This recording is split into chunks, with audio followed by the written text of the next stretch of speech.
Mas nu wajjin turaanis ni jedha. Yeroo abdii raggaasatii fi warri kaanii harka lafa jalaatiin waraana akka mootummaa waamutti abaa'oo shanee jedhamu wajjin walitti dhufeenya qabu kan jedhudha. Abdii raggaasaa nan beeku kanaaf na aarsamu. Kijibbi beeyda na fuuftuu irra mudeessitu.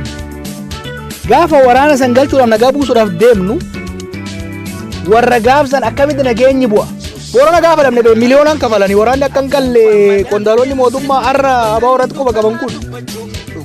Abdii raggaasaa garuu hamma xoollay deeme kaambii laalee durarraa koree keessa su'an ture. Koree eeganu seenne boodas gaaf tokko rakkoon uumamee sanqalle. Haa deemnu rakkoo kana furuu qabna gaafa nan jiru nyaata qophaa'ee bahe afaan kaachuu dhiiseen wajjin deemu. Akkatti inni waraana galee miidhaa fi dhiibbaa irratti godhameen dallane sanitti qabbanee sana yaadatu mooraa fakkaata. Abdii raggaasaa nama taphaatiin nama loltummaa keessa yeroo dheeraa ture hoggansa keessa nama dheeraa ture. Lolli gahee jira qabsoo nagaatti ce'uu qabna jedhee nama hojiitti wajjin hojjetaa ture.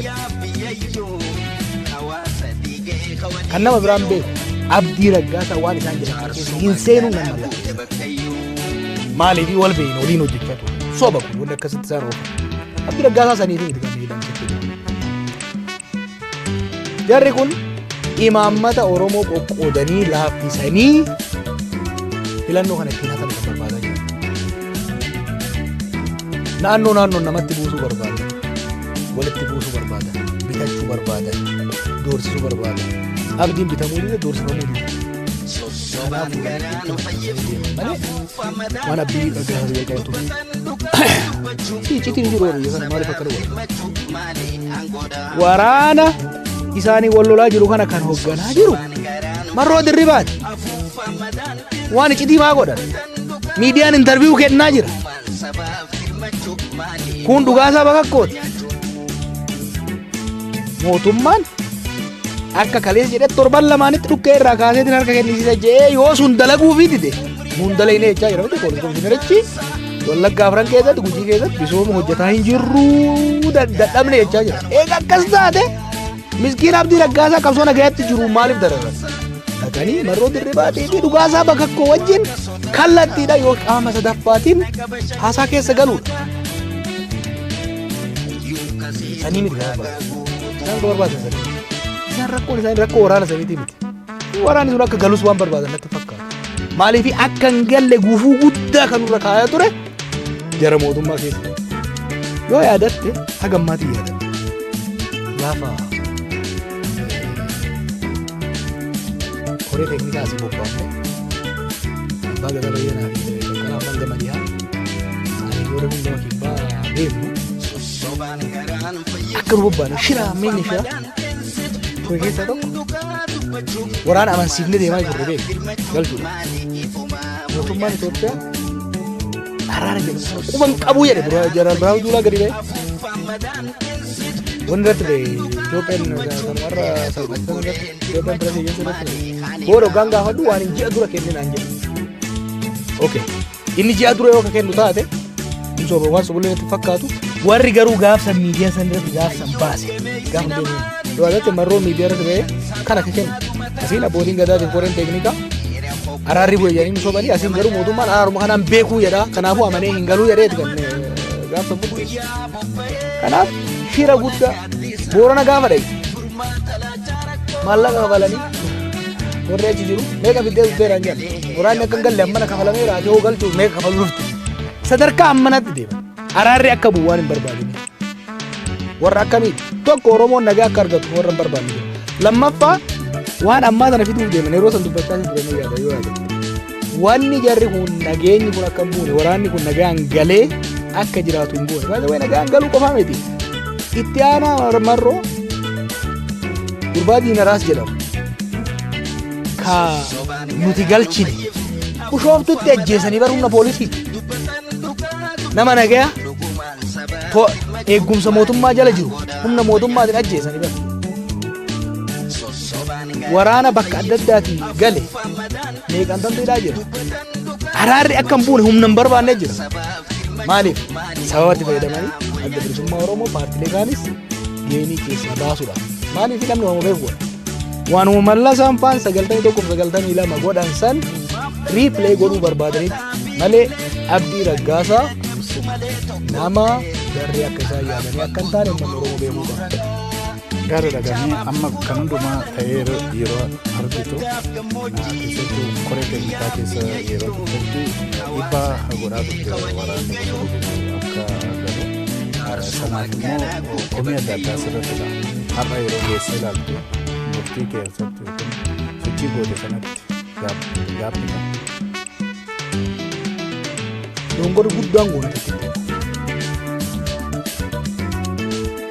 obboleeyyan keenya to'an goonatti ilaalcha dongoraa soo qabaanu taate wantoota bu'uuraa irratti walii galla hidhee yaadaa ture. Oromummaa irratti walii galla, tokkummaa Oromoo irratti walii galla. Fuulduree Itoophiyaa haqi Oromoo keessa eegame irratti walii galla. Eenyutu angorra jiraataa ilaalcha kan paartii kan mootummaa irratti walii galuu dhabuu dandeenya. Garuu hogganoota Oromummaa qabanii wajjin haasayaa turre nan yaadata. Bira bira dhagee confidently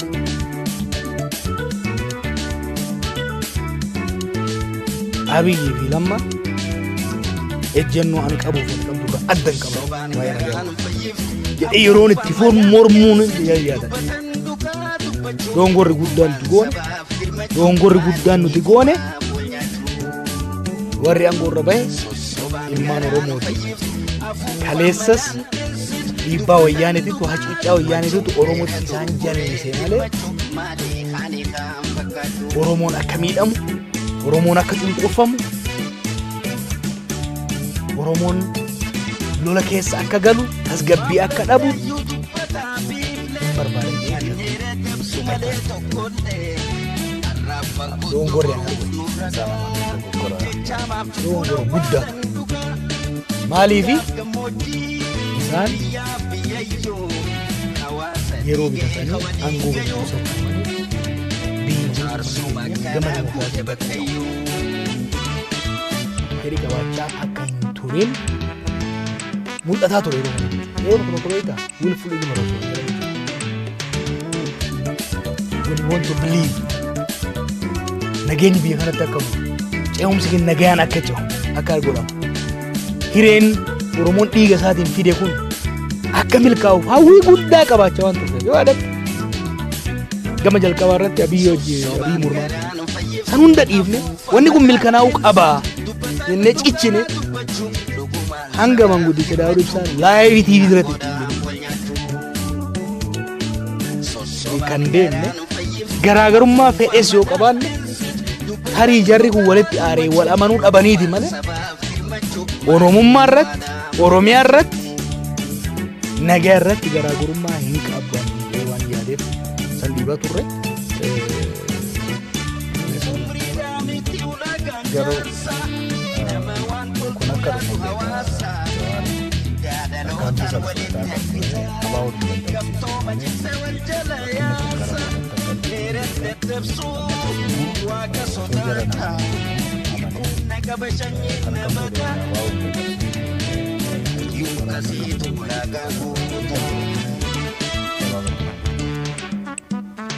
Lugar dubbanne na baa'u dadhabsiisuun barbaade Abiyyi dadhabsiisuun lamaanuu akka cimanii waliin deeman ture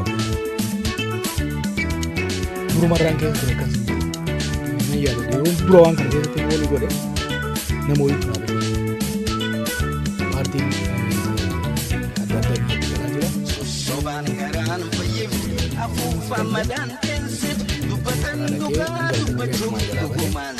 Maal wayyaa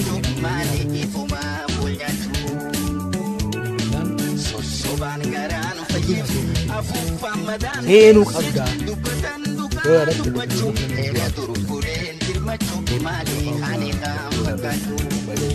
baay'ee yeroo emotional ta'e keessa naa bilbila fuudhee daawwatee itti iyyee maal godhee haga tokko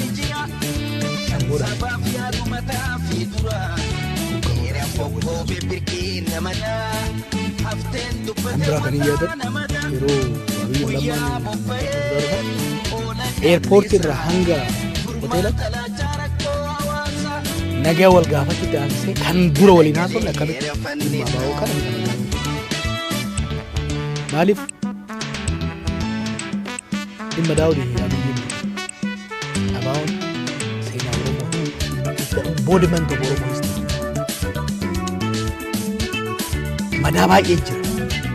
Madaa san hunda fayyisuudhaaf dhimma abaa'oo kana nagayaan bifa gaariidhaan goolabuun fuulduree Oromiyaatiif fuulduree biyya kanaatiif barbaachisaa ta'e waan lammaffaa buleen keenya kun aangoo qabatan kontiinitii aangoodhaa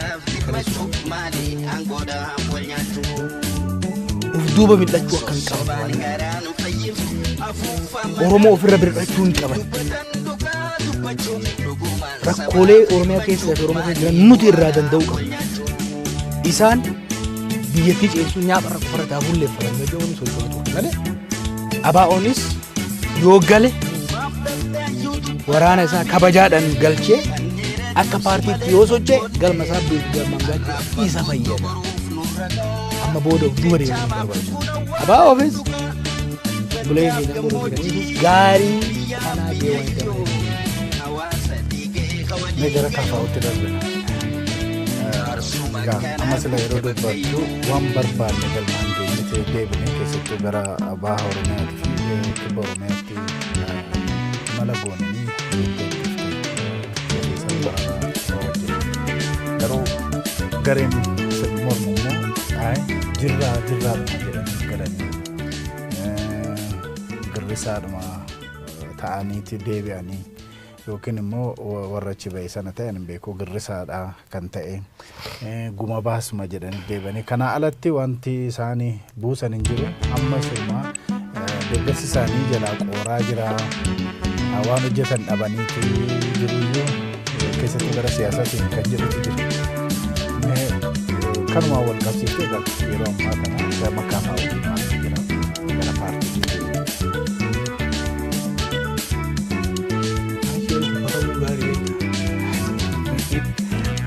waan jangkana wette amani gaadatta lattu gaasa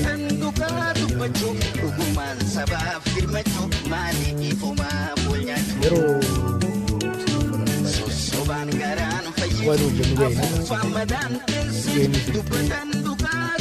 kanaaf akkuma reefu jedhetti dura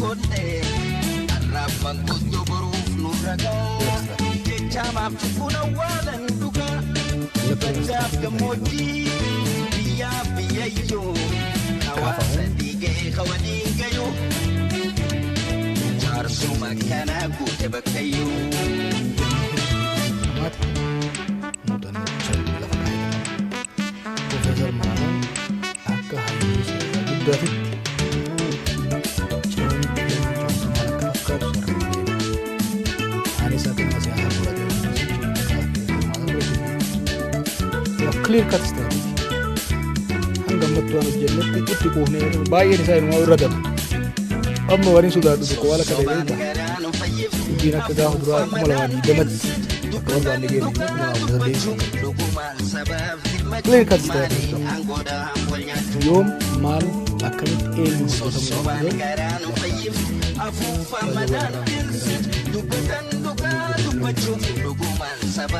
hojjetamu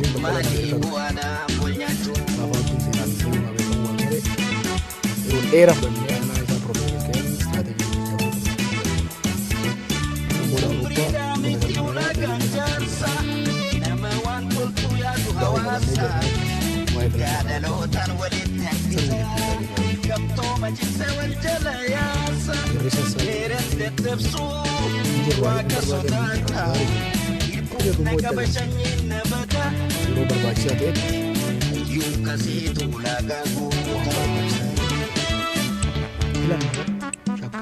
Kasih mau dari kan, uji tamu kamu walak kaol jarak kamu, karena jarak kamu, also uji racuan. sun waan kana godhuu waan Oromiyaa irraa abdii kutanii gara kibbaa qajeelan wino waan hojjetaa jirru kana irratti deeggartoota sagalee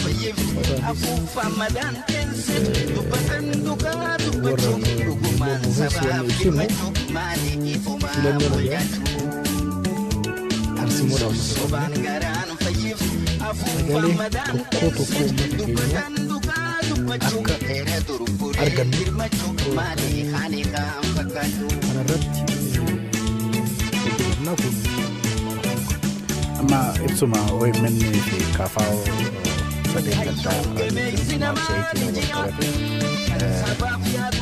tokkummaa uummataa irratti miidhaa geessisaa jiru. Kanaafi warra miidiyaas haa ta'u paartilee siyaasaa irratti tarkaanfii fudhatamaa kan jirudha kan gara mootummaa.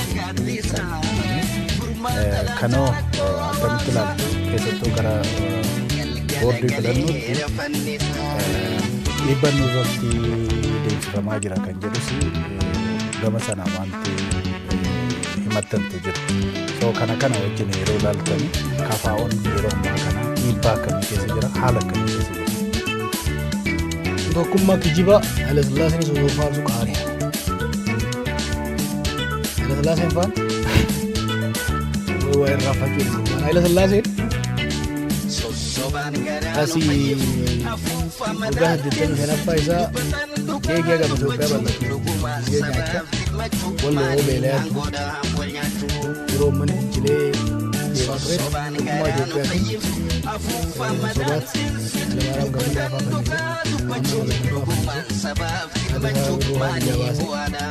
maqaa tokkummaa Itoophiyaatiin kaayyoon dhugaa biyya saamuu abbaa irrummaa dagaagsu ture. Warra immoo saamicha kan fakkeenya Taaddasaa Birruu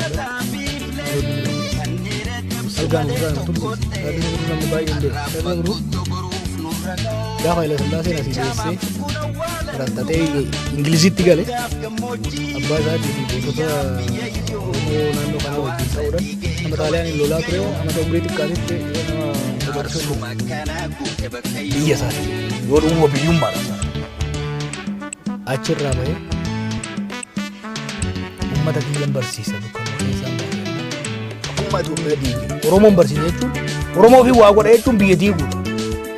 Kan biyya diigu warra maqaa Itoophiyaa jala dhokatee biyya saamu ummata ajjeesu abbaa irrummaa hojjechuu barbaadu. Haile Sillaaseen osoo jedhu waraanummaan isaa lafaan dhahe.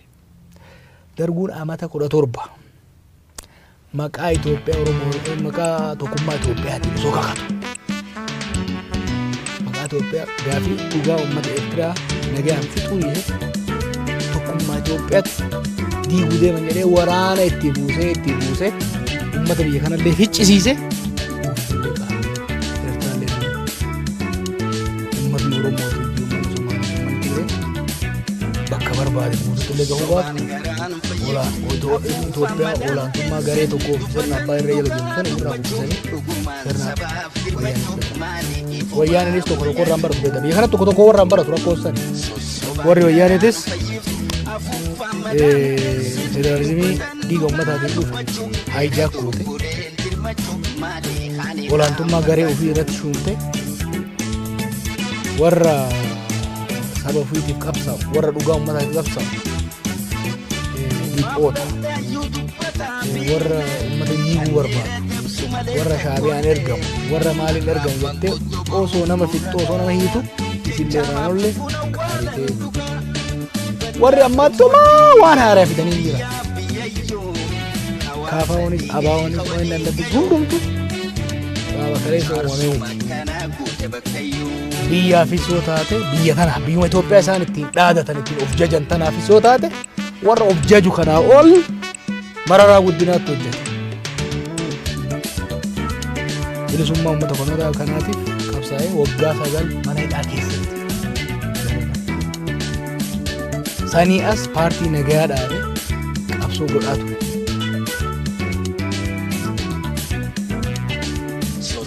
Warra isa abaartuu fi tokkummaa diigeettee odeessitu kanaa'u hunda isii haahuu poolitikaa yuunivarsiitii keessatti barsiise harka qabee akkatti waa barreessan akkatti waa yaadan kan isaan barsiise isa. Itoophiyaan tokkummaa Itoophiyaati. Dagaagina Itoophiyaati. Hayyoota akka mararaa ol namni hojjete mee gabaabaa guddinaa kana keessa ilaalla. Kanaafi kakuun maqaa Itoophiyaatiin godha waan biraan beekan waanuma abbootiin irree isaan dura godhan san irra deebi'anii isaanillee osoo mimokkiruu jira tokko jiraan sanuma irra deebi'anii ittiin deemuudhaaf wuxxifataa jiran malee nuyi gaafaa'uun walqixxummaa sabootaatti amala biyya hayxi ummatoota keessatti ummanni saboonni qe'ee ofiitirratti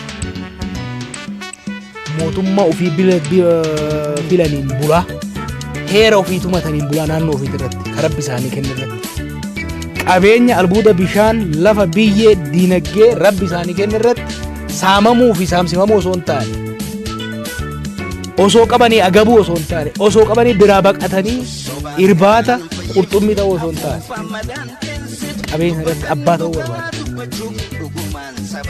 Itoophiyummaa kijibaa eenyummaa sabaaf sablammootaa hin calaqqifne san keessatti haqaaramnee micciiramnee hafuu osoo hin taane Itoophiyummaa Oromummaan keessatti calaqqisu, Somaalummaan keessatti calaqqisu, Walaayitaan keessatti calaqqisu, taa sabaaf sablammoonni keessatti calaqqisan Itoophiyummaa waloodha.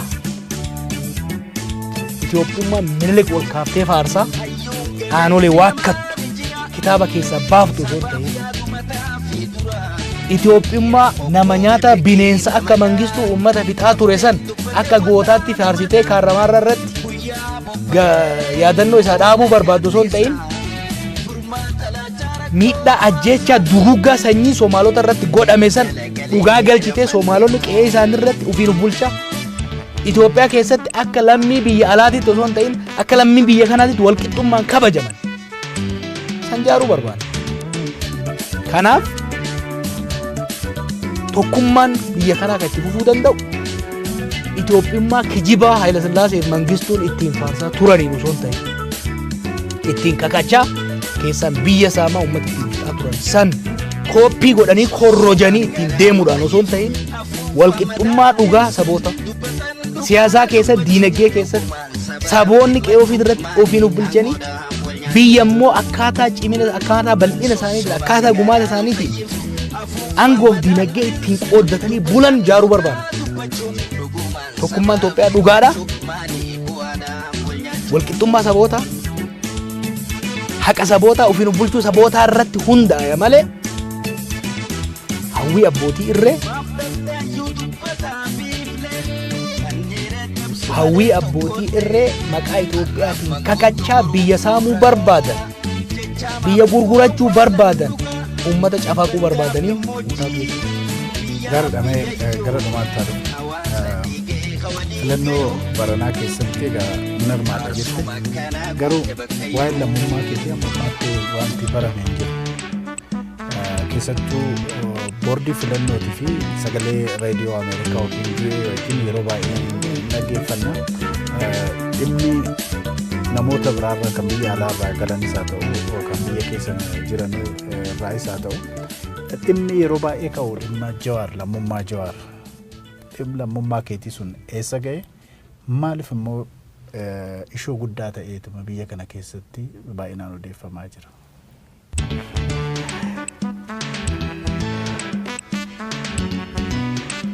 Nama waan garuu muuziqaas ta'e dhaabbaasii beeka jira. Maqaa biyya kana gabaabate Jawaar kan jedhamu dheeressee maqaa Raayishaa wayiitti kennuun abbaa sodaarraa ubii abbattiitti beekta. Ol beeynaami. Dhugaan garam akka jiru beeka.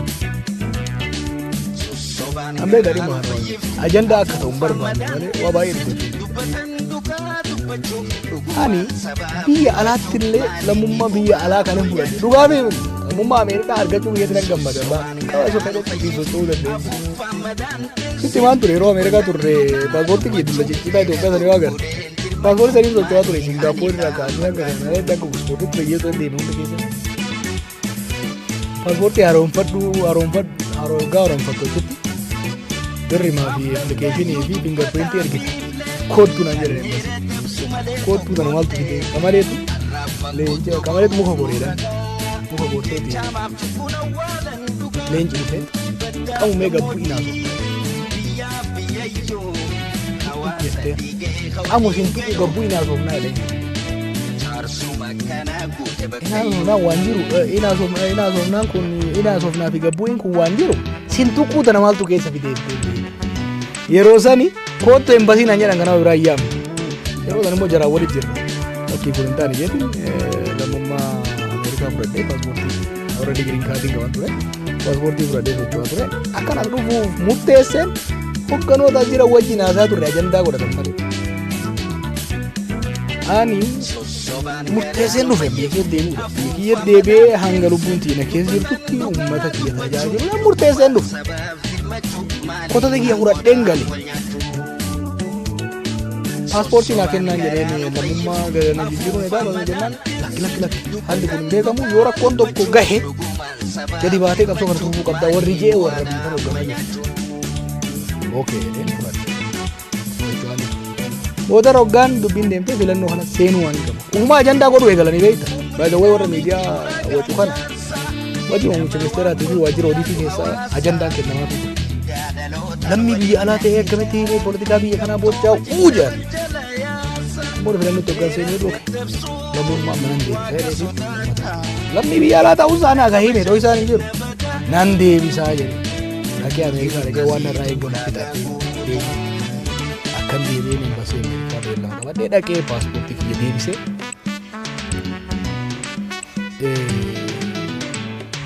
loos of naashinaalitii kan jedhu naa kennan akka nama yaadutti baasuu tokkaas rakkoo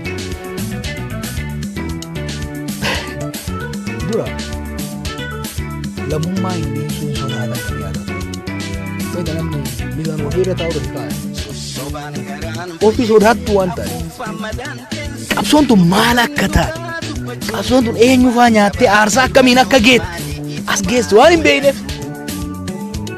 akkuma ofiititti nama miizaan hin beektan irra laalullee hin ta'u dhiisuun sobaa kana wal barreessan beektan